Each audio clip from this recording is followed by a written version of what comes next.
सूत जी महाराज ऋषियों को सुना रहे हैं।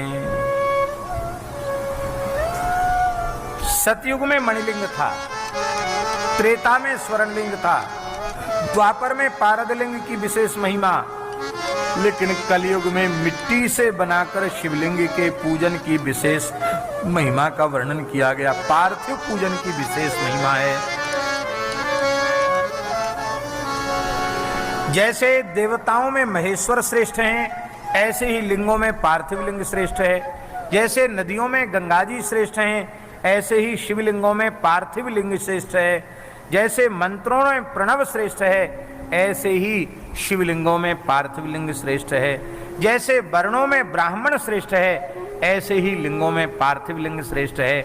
जैसे पुरियों में काशी श्रेष्ठ है, ऐसे ही पार्थिव लिंग श्रेष्ठ है। जैसे व्रतों में शिवरात्रि व्रत श्रेष्ठ है, ऐसे ही पार्थिव लिंग श्रेष्ठ है। जैसे देवियों में भगवती भवानी श्रेष्ठ हैं, ऐसे ही पार्थिव लिंग श्रेष्ठ है।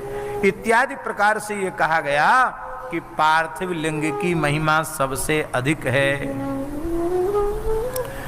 मिट्टी से पार्थिव लिंग का निर्माण करके 11 वर्ष तक उसका त्रिकाल पूजन जो करता है, मिट्टी का शिवलिंग नित्य बना करके, वह अपने देह से रुद्र लोक में प्रतिष्ठा प्राप्त कर लेता है।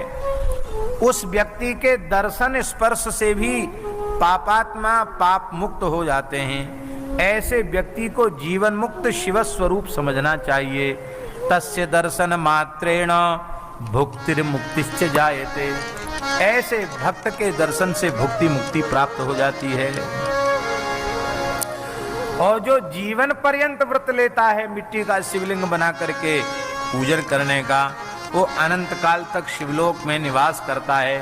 अब मान लो उसके मन में कोई कामना है तो तब फिर पुनः जन्म लेता, क्यों कामना से पुनर्जन्म होता है, और फिर भारतवर्ष में वो सम्राट बनता है, राजा बनता है।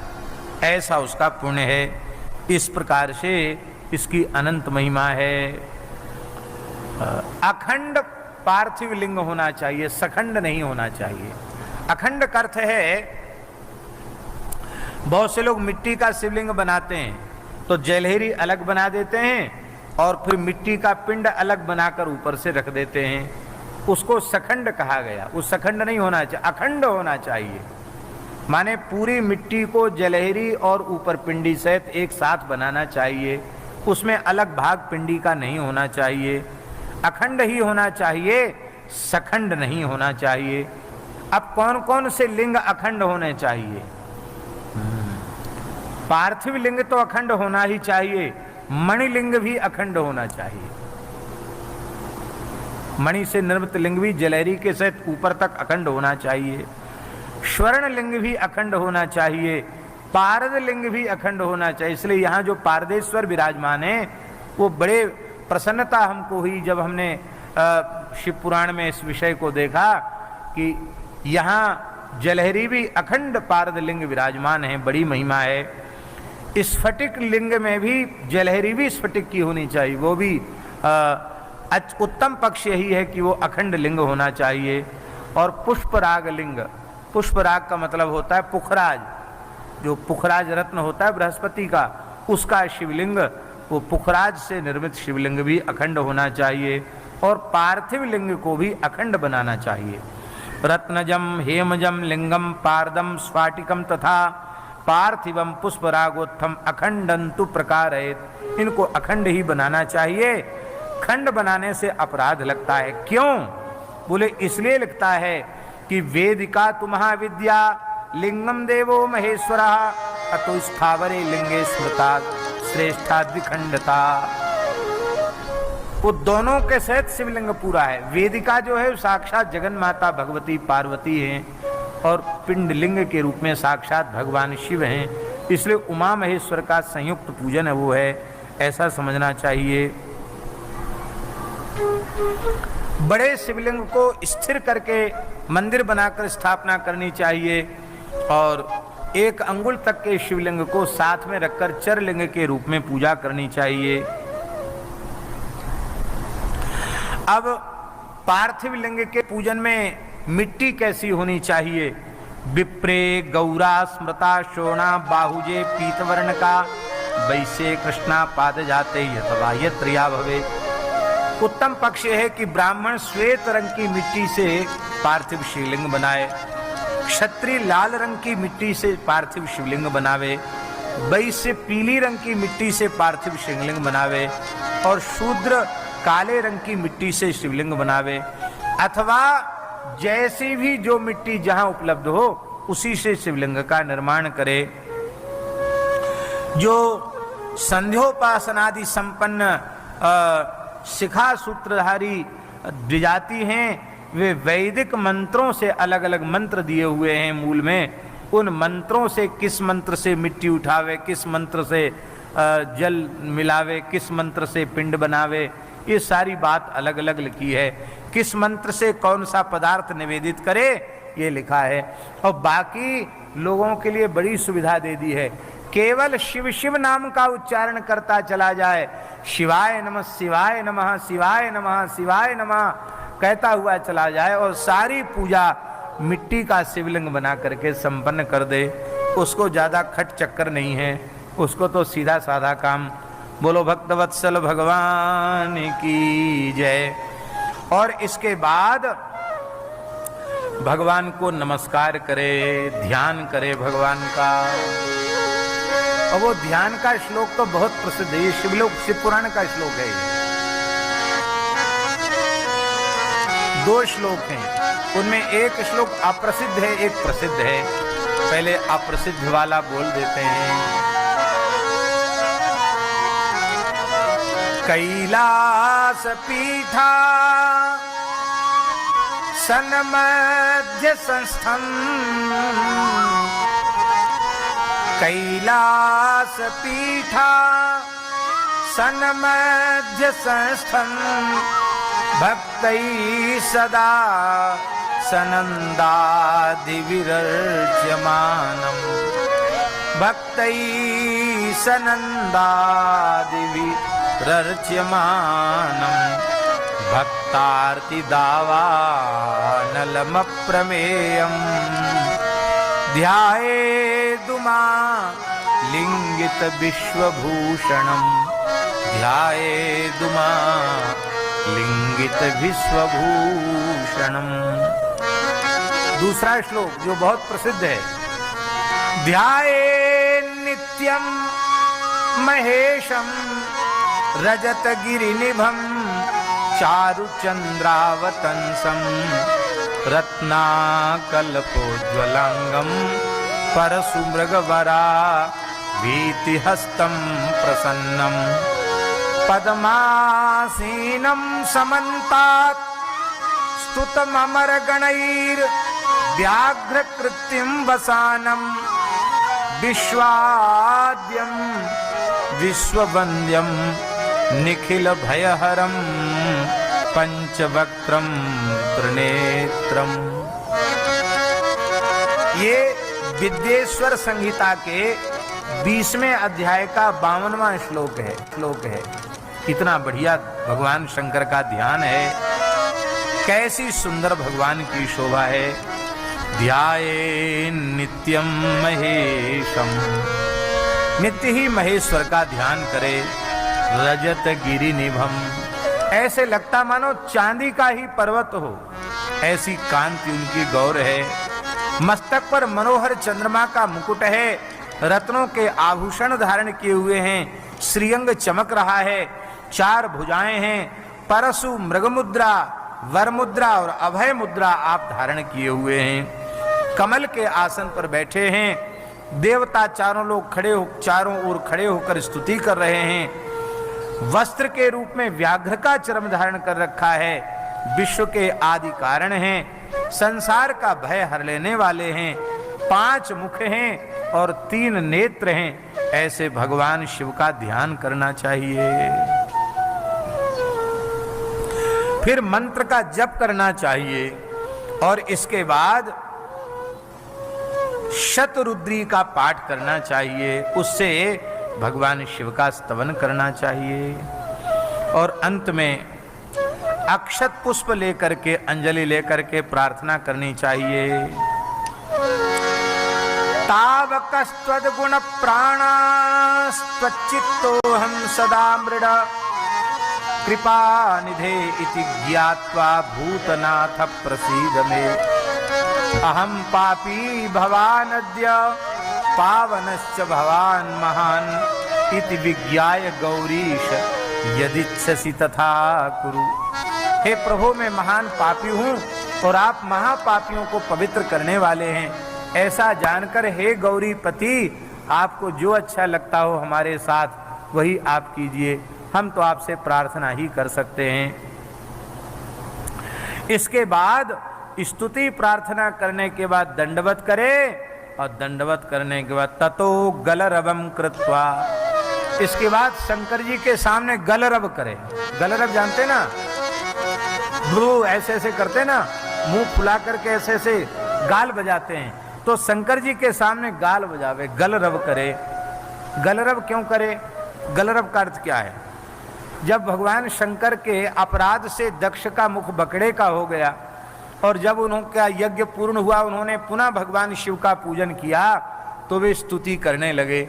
अब बकड़े की जबान संस्कृत बोलने के लिए तो होती नहीं, तो बकड़े जैसे बड़बड़ करने लगे। शंकर जी को हंसी आ गई। लोगों ने कहा भाई शंकर जी इस आवाज से खुश होते हैं तो अपने को आवाज करनी चाहिए। तब से परंपरा बन गई, शंकर जी की पूजा करके गाल बजाते हैं शंकर जी को खुश करने के लिए।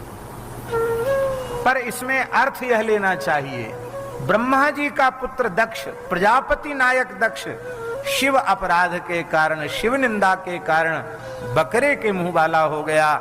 हम भी भगवान शिव की निंदा करेंगे, भगवान नारायण की निंदा करेंगे, गौ ब्राह्मण संत गुरु इनकी निंदा करेंगे तो हम चाहे जितने बड़े हों हमको उसका दंड मिलेगा। हमारा यह मुख मनुष्य का मुख नहीं रह जाएगा। ये समझने के लिए गलरव करना चाहिए। इतने बड़े को दंड मिल सकता है तो हम किस खेत की मूली हैं। बड़ों के अपराध से बचना चाहिए, महद अपराध से बचना चाहिए। ये प्रेरणा प्राप्त करने के लिए करना चाहिए। आरंभ में गुरु पूजन और अंत में फिर गुरु जी को प्रणाम करना चाहिए। बोलो भक्तवत्सल भगवान की।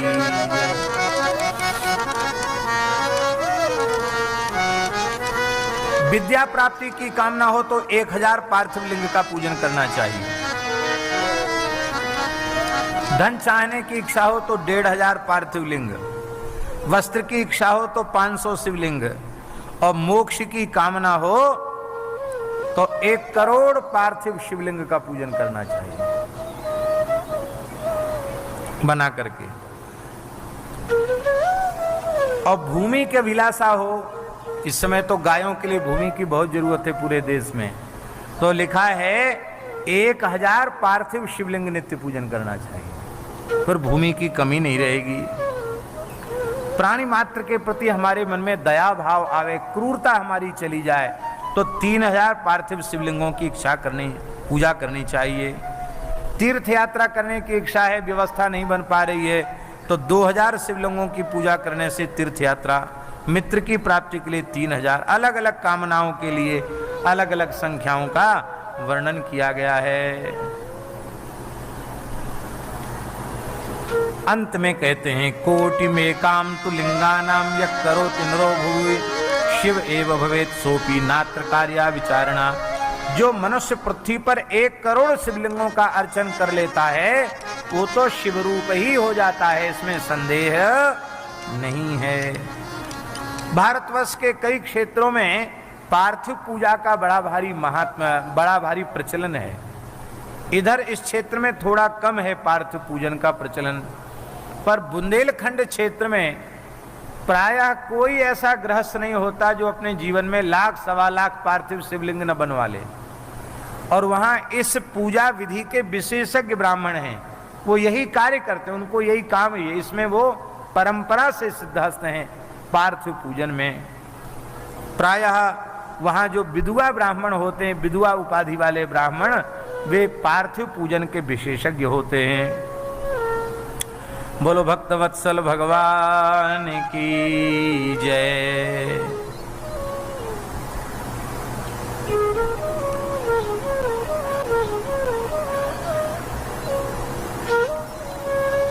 अपने साथ जो शिवलिंग रखते हैं हमेशा यात्रा आदि में पूजन में, उसमें 4 अंगुल ऊंचा शिवलिंग हो, सुंदर वेदी से युक्त हो तो वह उत्तम कहा गया। 2 अंगुल का हो तो मध्यम कहा गया, और 1 अंगुल का शिवलिंग हो तो उसको तृतीय श्रेणी का कहा गया। तो 4 अंगुल का शिवलिंग साथ में हो वो ज्यादा उत्तम पक्ष माना गया है। किंतु ये विधि वाणलिंग छोटे भी हों तो भी कोई बात नहीं, तो भी चलेंगे, और वाणलिंग भी उतने बड़े मिल जाएं तब तो क्या कहना। बोलो भक्त वत्सल भगवान की जय।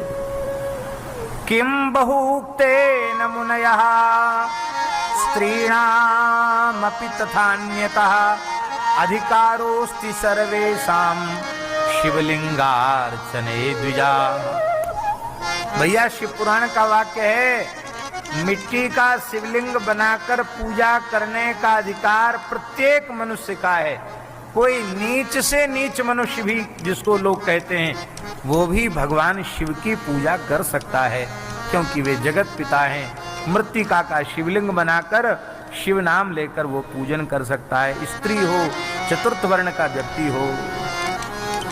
लेकिन फिर भी लोगों के मन में श्रद्धा उत्पन्न नहीं होती, न यज्ञ के प्रति श्रद्धा, न दान के प्रति श्रद्धा, न जप के प्रति श्रद्धा, न तपस्या के प्रति श्रद्धा, न भगवान शालिग्राम के अर्चन के प्रति श्रद्धा, न नर्मदेश्वर के अर्चन के प्रति श्रद्धा क्यों उत्पन्न नहीं होती। कहते दधीच गौतमादीनाम शाप दग्ध सापेना दग्ध चेतसाम द्विजानाम जायते श्रद्धा नैव वैदिक कर्मणि। भैया कान खोल के सुन लो, द्विजाति कुल में जन्म लेने के बाद भी यदि यज्ञोपवीत में श्रद्धा नहीं है, संध्योपासन में श्रद्धा नहीं है, गाय ब्राह्मण में श्रद्धा नहीं है, वैदिक धर्म में वैदिक कर्म में श्रद्धा नहीं है, तो समझ लेना चाहिए कि दधीच गौतम आदि ऋषियों के साप से ये द्विजाति दग्ध हो चुका है, जल चुका है, इसलिए इसकी श्रद्धा नहीं है। श्रद्धा की बड़ी भारी महिमा है। तो ये शाप से दग्ध कैसे ठीक होगा? तो भगवान शिव के पूजन से ही ठीक होगा, उसी से साप से छुटकारा मिलेगा। शर्वो भवस्य रुद्रश्च उग्रो भीम इतीश्वरः महादेव पशुपति रेता मूर्ति हिरर्चये। भगवान शंकर की 8 मूर्तियां हैं। शर्वाय नमः, सभी लोग बोलिए, ये नाम बड़े पवित्र हैं। शर्वाय नमः, शर्वाय नमः, भवाय नमः, भवाय नमः, रुद्राय नमः, रुद्राय नमः, उग्राय नमः, उग्राय नमः, भीमाय नमः, भीमाय नमः, ईश्वराय नमः, ईश्वराय नमः, महादेवाय नमः, महादेवाय नमः, पशुपतये नमः, पशुपतये नमः। ये 8 नाम भगवान शिव के अत्यंत श्रेष्ठ हैं, इनको नित्य लेना चाहिए। क्या बढ़िया बात है, जहाँ शिवालय हो वहाँ 8 नाम लिखा दो तो प्रत्येक व्यक्ति उनको जाने वाला व्यक्ति ले सकता है। कम से कम गोधनेश्वर महादेव के यहाँ तो लिखा ही देना चाहिए। बोलो भक्तवत्सल भगवान की जय। और भगवान शंकर का परिवार कौन कौन है? ईशान, नंदी, चंड, महाकाल, भृंगी, वृष, स्कंद, कपर्दीश्वर, सोम और शुक्र, ये 10 लोग शंकर जी के खास परिवार के हैं। इनके सहित भगवान शिव की पूजा करने, ये क्रमशः 10 दिशाओं में 4 दिशाएं, 4 विदिशाएं, एक ऊपर की एक नीचे की, मिलाकर 10 दिशाएं हैं। और कीर्तिमुख का पूजन अंतिम में करके 11 की पूजा इस प्रकार से हो जाती है। कीर्तिमुख को मिलाकर के 11 हो जाते हैं।